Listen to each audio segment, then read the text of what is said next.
An balima bamanankan mɛnnaw Mali kɔnɔ ani Mali kɔ kan an ka foli ani waleɲuman dɔ bɛ ka taa aw bɛɛ lajɛlen ma aw bisimila aw ka bi dɔgɔkun kibaru sɔrɔlenw kɛnɛ kan.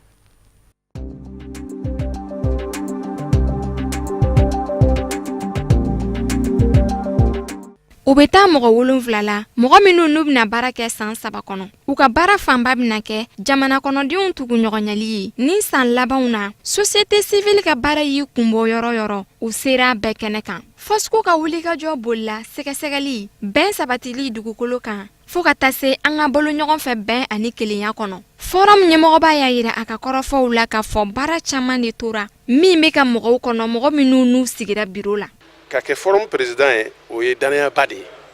fɔlɔ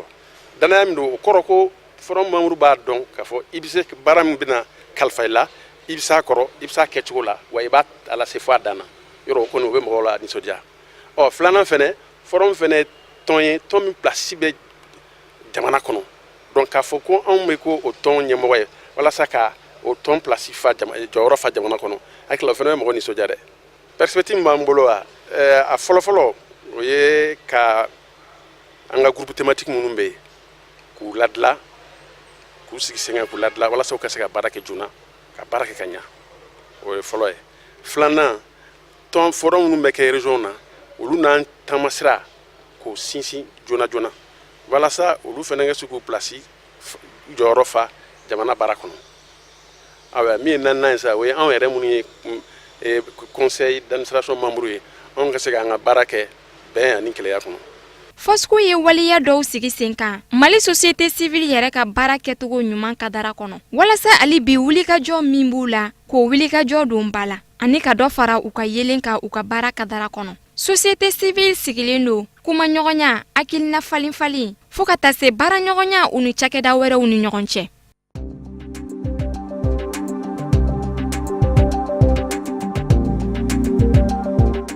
Jɔnni kelen bɛ se k'a fɔ an cɛla bi an ka jamana kɔnɔna na k'ale ma deli k'i sigi ka hamini buru ka lahalaw ye kɛrɛnkɛrɛnnenya la an b'a lasɔrɔ sira minnu fɛ o sɔrɔ sira minnu bɛ yen n'olu caman cɛman ɲi o kadara de kɔnɔna na boulangerie baarakɛbagaw ani gato dilannaw ka lafasali jɛkulu n'u ka syndicaw ye olu y'a yira ko buru sɔrɔ sira jugu minnu bɛ an ka jamana kɔnɔna na ko tɛ Ala ka latigɛw ye wa u y'a yira ko buru sanuman sɔrɔli k'a dun o bɛ se ka kɛ buru sɔngɔ dɔrɔmɛ 1 ma fara kan dɔrɔmɛ 1 ma fara buru sɔngɔ kan gouvernement ye prix kɔrɔ mun di an wulila k'an b'o prix kɔrɔ de sigi sen kan gouvernement ye buru di k'an k'a feere détaillant ma 54 n'i y'a di bitigitigi ma 54 moto bolila minnu bɛ taa n'a ye olu bɛ wari mun sɔrɔ a la o ye dɔrɔmɛ 4 bitigitigi bɛ 6 sɔrɔ comme boulangerie cayara ni mɔgɔ ye wari sɔrɔ parce que sisan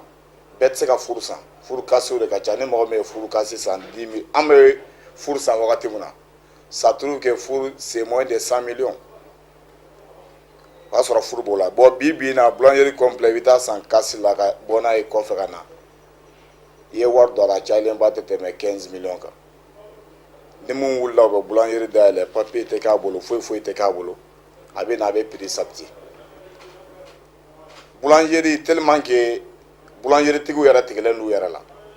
ni livreur mun nana u bɛ chantage kɛ u b'a fɔ ko n bɛ buru sɔrɔ 75 gouvernement ka prix ne yɛrɛ ka mɔgɔ ye mun bɛ jigin a jukɔrɔ k'a prix sabati ni boulangerie tɛ ne ma deli k'a ye yɛrɛ mais boulangerie concurrence a juguyara fo an kɛra an yɛrɛ ma jugu ye si dalen tɛ si la tugun dɔ bɛ bɔ ne fɛ yen sisan a bɛ taa i ka boulangerie la a b'a fɔ ko bon ko karisa bɛ buru di yan nin prix la ne bɛ jigin o jukɔrɔ ainsi de suite fo boulangerie tigi bɛ coro la Bamako kɔnɔ bi boulangerie tigi tɛ yen farine tigiw ka wari juru tɛ mun na fo ka se u kan na donc an nana hakilina kura sɔrɔ ka fara ɲɔgɔn kan n'i y'a ye nin bɛ ka kan na hali bi an de bɛnnen tɛ donc mun bɛ se ka nin fɛngɛ k'an bɔ nin diɲɛ kɔnɔ parce que fɛn tɛ sɔrɔ a la n'a fɔra i bɛ machine san i b'a entretien kɛ baarakɛlaw b'u bolo i b'u sara i bɛ courant sara i bɛ tila ka buru di prix modèle dɔ la i tɛ bɔ a la an ka sanga ɲɛmɔgɔ commerce la ani mun bɛ commerce kunna n'u b'a a sariyaw labato an k'a ɲɛf'u ɲɛna vraiment nin ye ko ye an da k'an yɛrɛ la wa an bolo fila b'an kɔ an bɛ fɛ ka segin an kɔ aw ye mun fɔ ka sego prix kɔrɔ ma aw kan dɛmɛ a kan. Boulangerie tigiw ka taa se gato dilannaw ma u y'a laɲini k'a daminɛ alamisa la ka taa se sibiri ma ka baarakurani dɔ sigi sen kan n'o baarakurani bɛ tali kɛ mun b'a to jamanadenw jamanaden ni mago bɛ buru la i ka taa sɔrɔ a dilanyɔrɔ yɛrɛ la n'o ye boulangerie kɔnɔna ye wa a bɛna feere bɛɛ lajɛlen ma sɔngɔ kelen na. Burukun kelen mun ye garamu 300 ye o bɛna feere dɔrɔmɛ 60 mun ye garamu 150 ye o bɛna feere dɔrɔmɛ 30 mun bɛ tali kɛ a bakuruba santaw la burukun kelen mun ye garamu 300 ye o bɛna feere olu ma dɔrɔmɛ 50 wa mun ye garamu 150 ye o bɛna feere dɔrɔmɛ 25 a kelen kelen sɔngɔ la. Nga o yɛlɛma ninnu bɛna gɛlɛya jumɛn se an ka butigitigiw ma an ka buru feerebagaw ma n'o ye livrɛriw ye ka taa se buru dunbagaw yɛrɛ ma consommateur. n'a degun ka ca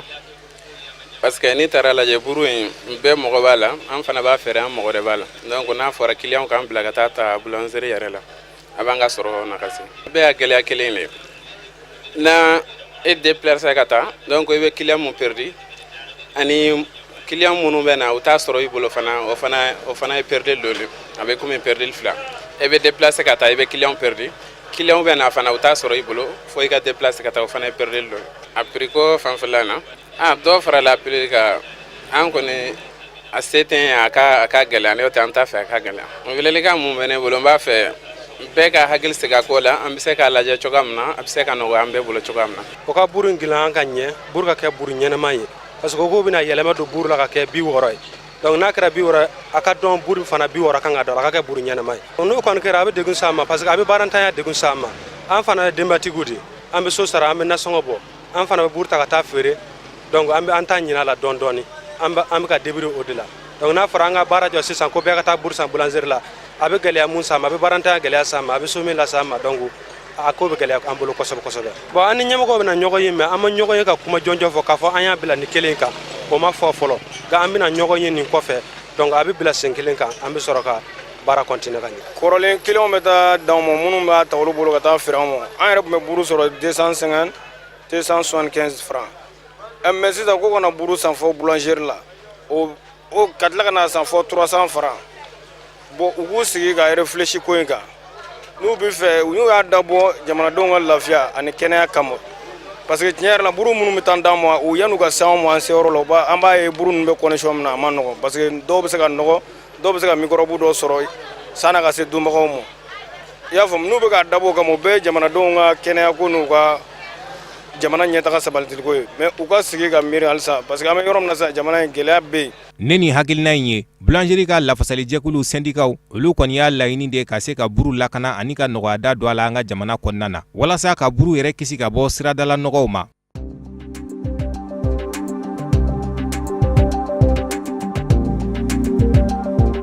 silamɛ denmisɛnw ka kalanjɛkulu min bɛ yen ni o tɔgɔ ye senafi ale ye kalanbolo da min ni o bɛ kɛ duwakun kelen o kɔnɔna la kalanbolo in bɛna boli an ka diinɛ kow ani jamana ka danbew bɛ se ka ngalanso ɲɔgɔn na cogo min yaasa bɛn ani keleya ka se ka sabati jamana kɔnɔdenw olu ni ɲɔgɔn cɛ o hukumu kɔnɔna la senafi ye kalanbolo 14nan bolo da n'an ko ma ko 14e édition min ni o bɛna kɛ laɲini caman o kɔnɔna la farikolo ɲɛnajɛw b'a la ani ka taa se jelidiw ma u ye minnu bolo da ni kalan in kɔnɔna la. An y'a jateminɛ k'a fɔ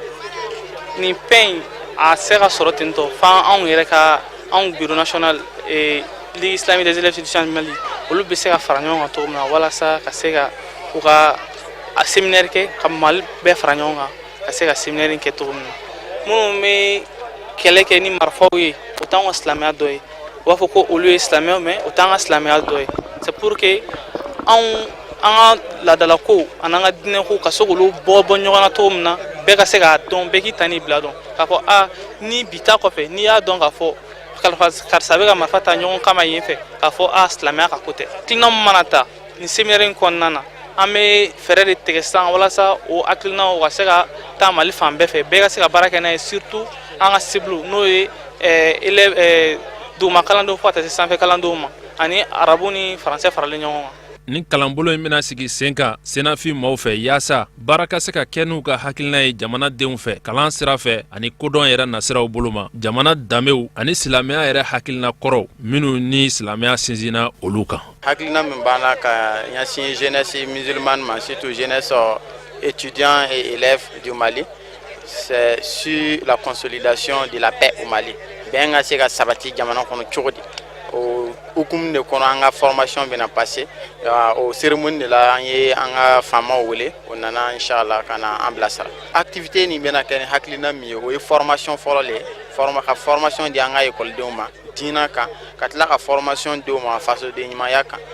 ka tila ka formation di u ma citoyenneté kan o yɛrɛ bɛ se ka u ka kalan kɛ cogo di ka se ka u ka diina dɔn cogo di ka se ka kɛ sababu ye kɛlɛ min bɛ jamana kɔnɔ ka ko fɛn dɔn a la ka kɛ sababu ye ka nin bɛnbaliya nin bali ka bɔ jamana kɔnɔ o hakilinaw le b'an bolo an bɛ boli an ka formation bɛ boli o le kan. Ligue islamique des élèves et étudiants du Mali n'an ko jɛkulu ma ko LIEMA ale sigira sen kan kabi san 1994 yaasa bɛn ani kelenya olu walew ka se ka ta ka sinsin jamana kɔnɔ. An ka diinɛ ani an ka jamana sigilen don fɛn minnu kan bɛɛ jamana kɔnɔ faraɲɔgɔnkan kɛra ko nin kuma fila de bɛna fɔ n'i ye nin kuma kelen fɛn fɛn ta ka se jamanaden ma n'a bi baara fɛn fɛn la a kan ka o baara bila ka na a lamɛn mun na n'i y'a fɔ i ka diɲɛ nafolo bɛ fara ɲɔgɔn kan ka di den ma ko diɲɛ don n'i m'a ladamu n'i ma a ka diinɛ ɲɛfɔ a ye i ma foyi kɛ nka dɔ la de bɛ kɛ ka diinɛ ɲɛfɔ a ye i k'a bololankolon bila a bɛ min sɔrɔ o bɛ bonya ni dɔ in ta ye parce que foyi tɛna bɔ la ni tiɲɛni tɛ o de la n y'a fɔ n ko yɛrɛ dɔn o tɛna ka kuma ye kuma kɔrɔ ye o de ka bon ni dɔnni bɛɛ ye n'i yɛrɛ dɔn ka ban a tɔ bɛ sɔrɔ o kɔnɔ ni mɔgɔ min b'anw ka diinɛ dɔn i b'a dɔn min don i t'i wuli k'i bɛna maliden bɛɛ kalan diinɛ ko la tuguni wali ko dɔrɔgu feere sira fɛ k'i bɛna fɔ anw ye a tɛ diinɛ ko ɲɛdɔn ne b'a dɔn ka tɛmɛ aw kan diinɛ tɛ ko kura ye anw fɛ yan n'i b'a fɔ i bɛ taa fɔ mɔgɔ minnu ye o k'a sɔrɔ minnu t'a dɔn nka minnu bɛ dɔnni kɛ o misikala sara ti e t'o dɔn e k'i bɛna dɔnni fɔ olu ye k'i bɛna diinɛ kalan olu kun i y'a dɔn e de m'a faamu e ka kan ka kalan. A yirala k'a fɔ bɛn ni kelenya tɛ se ka sabati cogo si den kelenna jamana in kɔnɔ n'a y'a sɔrɔ an ka danbew ani an ka diinɛ tɛ se ka baara kɛ ni ɲɔgɔn ye.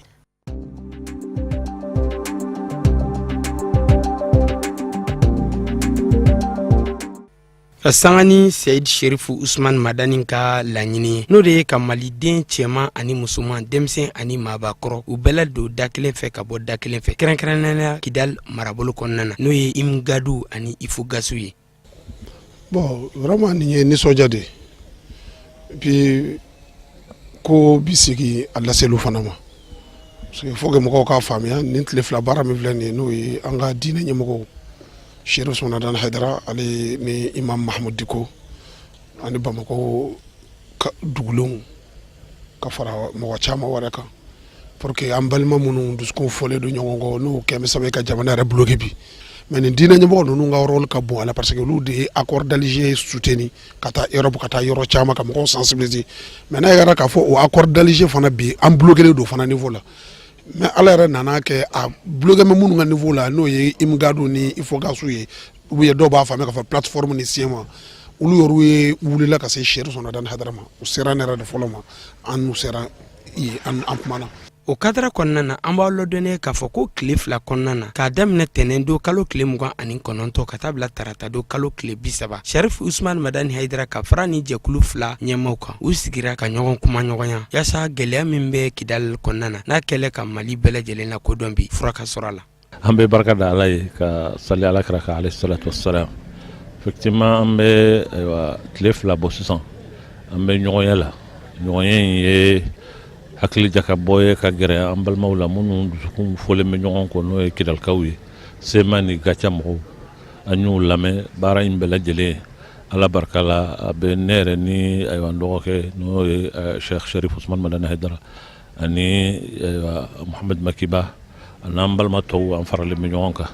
k'a lajɛ ni Ala b'an dɛmɛ an bɛ se ka o dusukun gɛrɛ ɲɔgɔn na pour que nin masiba min n'an b'a la jamana bɛ se k'a yɛrɛ sɔrɔ a la cogo min. Bon Ala barika la baaraw bɛ ka taa taabolo min kan an hakili la ni Ala sɔnna a tɛ mɛn tile fila in na a baara ninnu bɛ a bɛ nɔgɔya ni Ala sɔnna. Bon alhamdulillah an bɛ Ala de fo fɔlɔ ka Ala barika da ka Ala wale ɲuman dɔn dugawu minnu bɛ ka kɛ jamana in ye Ala sɔnna dugawu ninnu bɛ ka minɛ kosɛbɛ dugawu minɛni sira dɔ ye u yɛrɛ ka mɔgɔw de wulila ka se an ma dekun min b'u kan an ka wuli k'an jɔ a la sabu ka da ka dekun bɛ yen a dekun bɛ Mali bɛɛ de kan kɔrɔna ka bɛnbaliya maliyɛn bɛɛ kungo de don bon o la an yɛrɛ wulila an y'u bɛɛ wele vraiment alhamdulillah an nisɔn ka di fan fila bɛɛ dekun min b'u kan u y'o yira a fila bɛɛ dekun bɛ se ka wuli fana gɛlɛya foyi t'a la ni Ala sɔnna nin baara in nin kɔrɔnamɔgɔw ka bɛnni ɲinini ni Ala y'an dɛmɛ k'a bila nin kuma ninnu kan a tɔ ye dɔrɔn a baara kɛli ye parce que an b'a dɔn hami min bɛ an ka fanga na bi kasatan an ka président o ye jamana bɛnni ye o ye jamanadenw bɛnni ye ale ka hɛrɛ b'o de la jamanaden bɛɛ ka hɛrɛ b'o de la Ala sɔnna fanga bɛ dɛsɛ fɛn dɔ la mais mɔgɔ minnu bɛ jamana kɔnɔ olu t'i dɛsɛ Ala ye an kɔni dɛmɛ hakilila minnu sɔrɔla bi ani kunu an n'u fan fila ka kuma na vraiment an jigi sigira parce que u fila bɛɛ fɛn o fɛn ɲini fɛn gɛlɛman foyi tɛ min tɛ se ka kɛ o kuma na an dalen b'a la ni Ala sɔnna jamana in a bɛna basigi jamana in a bɛna lafiya an ka jɛ kun de kun ye ka se ka kɔrɔn yɛrɛ dama bɛn n'o kɛra Mali bɛɛ ye kelen ye ni Ala sɔnna Ala sago sago an bɛ aw ladɔnniya k'a fɔ ko Seyid Sherif Usman Madani Haidara ka fara Imam Mahmud Diko kan ani Bamakɔ tutigɛbaw o ni maaba caman olu kɔni tile fila in kɔnɔna na a kɛra fɛnba ye bari sabu k'a da kan u ni jɛkulu fila u ɲɛmaw u bɛnna o bɛɛ lajɛlen hakilina kɛra kelen n'o de ye ka Mali a ka fusamanciya k'o bila fɛn bɛɛ lajɛlen sanfɛ.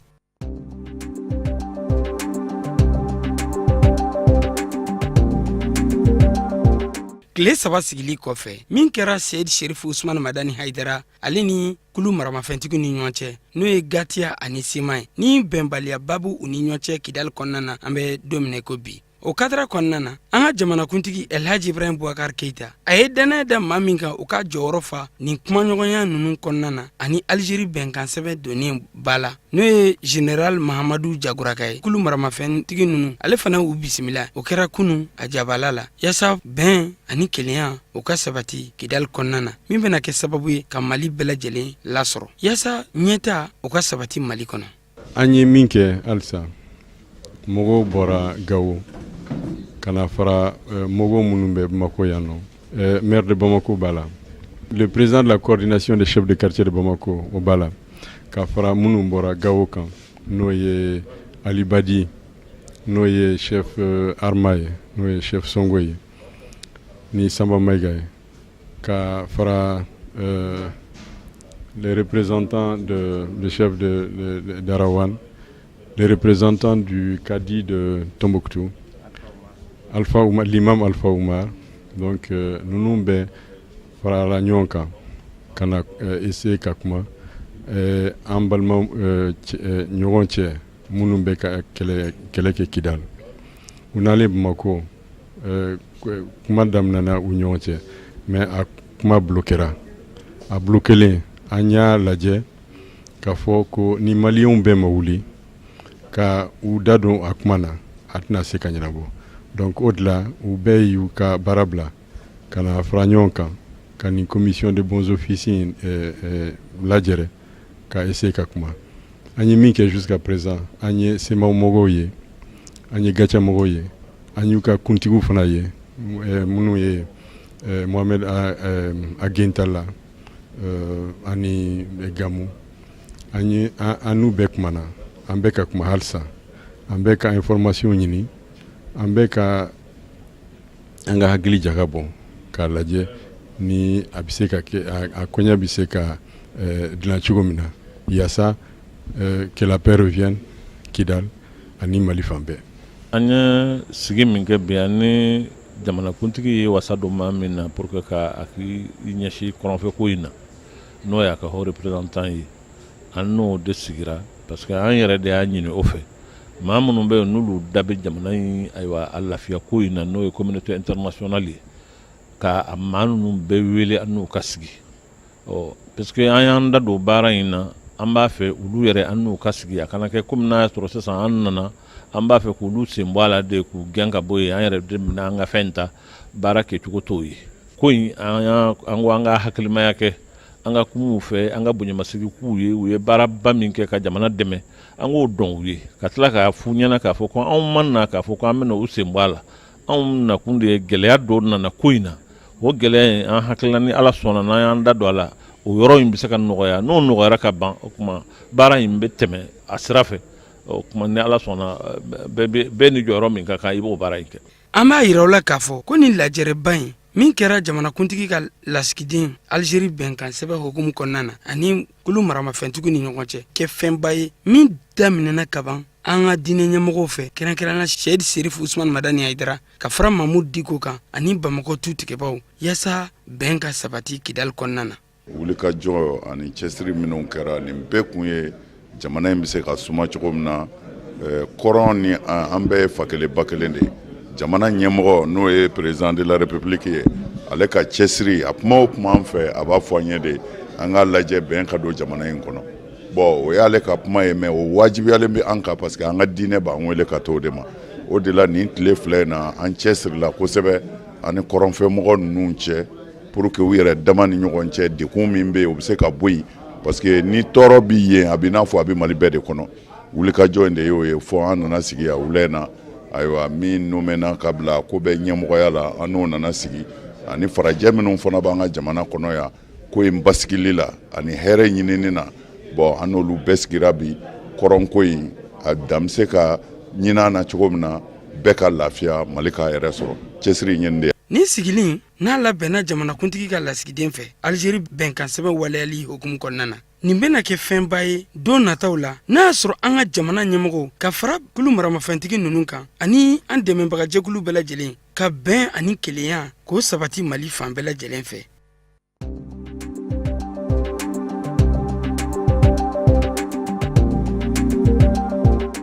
kɔmɔkilila bana n'an ko a ma nanzarakan na insuffisance rénale bana do bana min n'a bɛ taa suguya fila la min daminɛna a tɛ waati jan bɔ ani min daminɛ kuma mɛnna kosɛbɛ. bana mun don mɔgɔ caman tɛ bana in kalama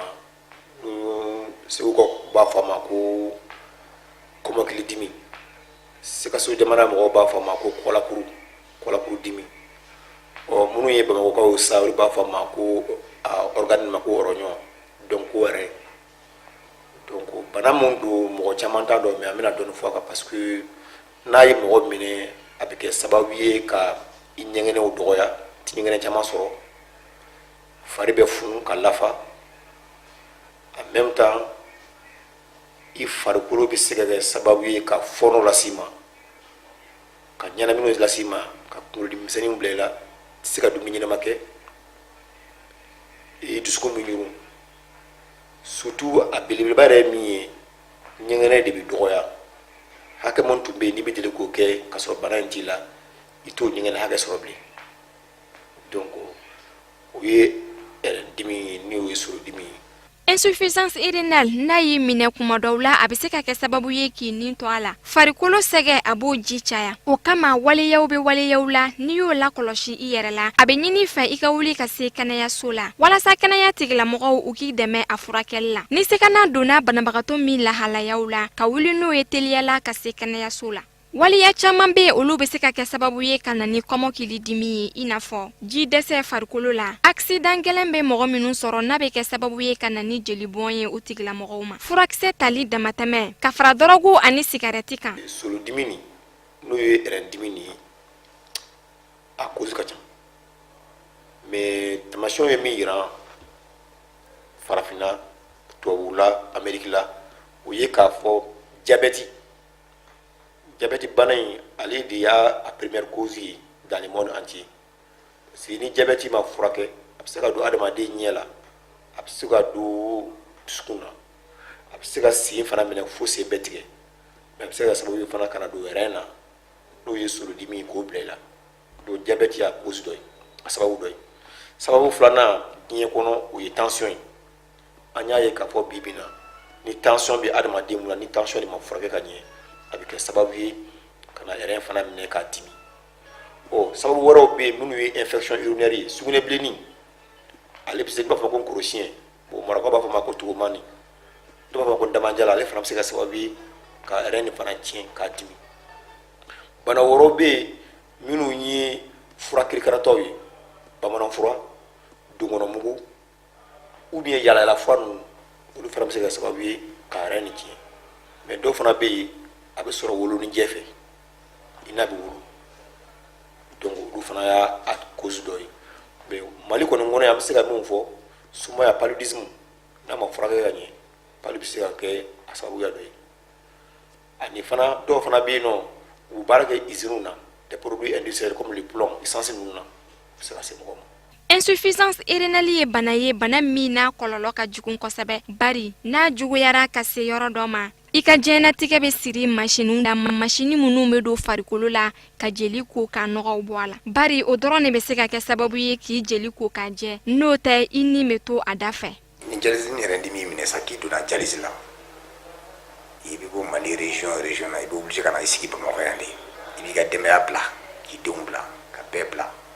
ka na yɛlɛma i ka activité bɛɛ bɛ bila ka na i sigi Bamakɔ bana sigi dɔrɔn de kama a ma nɔgɔn quoi fɔlɔ ye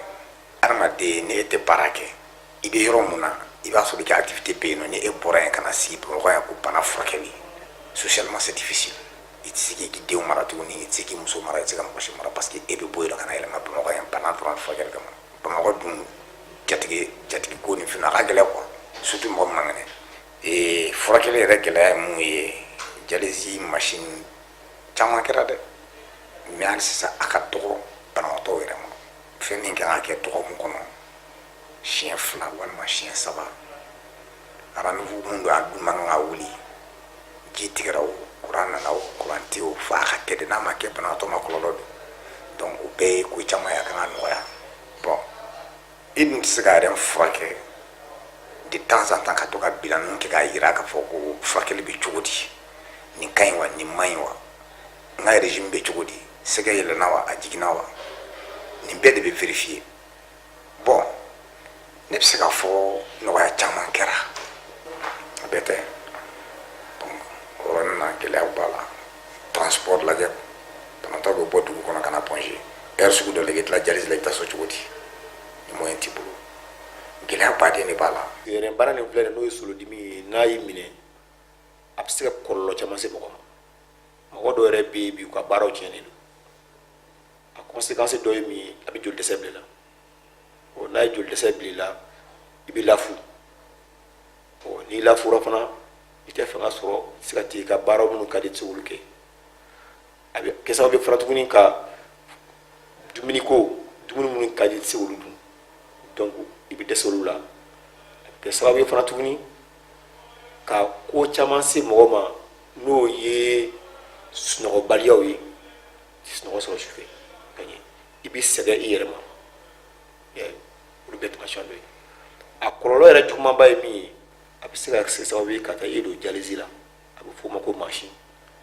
e yɛrɛ tɛ se ka ɲɛgɛnɛ sɔrɔ i yɛrɛ ma bilen fo e ka don machine dɔ de la n'u b'a fɔ o ma ko dialyse machine e yɛrɛ ka adamadenya yɛrɛ de bɛ to o machine bolo sisan n'i y'a ye e ye ɲɛgɛnɛ kɛ bɛɛ machine de ye ɲɛgɛnɛ sama ka bɔ joli la parce que ni yɛrɛ dɛsɛra sugunɛ bɛ se ka taa joli la ka joli tiɲɛ ka nɔgɔ caya la ka i fari funu donc kɔlɔlɔ yɛrɛ belebeleba yɛrɛ ye min ye o kɔni ye ka ɲɛgɛnɛ tigɛ la pewu fo machine de bɛ kɛ sababu ye sisan ka joli ko ka ɲɛgɛnɛ bɔ a la. o de bɛ dan sigi an ka bi dɔgɔkun kibaruya sɔrɔlenw na minnu sera ka fara ɲɔgɔn kan kunnafoni diso ɲɛmɔgɔyaso fɛ k'a lase aw bɛɛ lajɛlen ma aw ni ce aw ka ɲamadali la ni ala ma basi wɛrɛ kɛ sini an bɛna ɲɔgɔn sɔrɔ yan nɔ.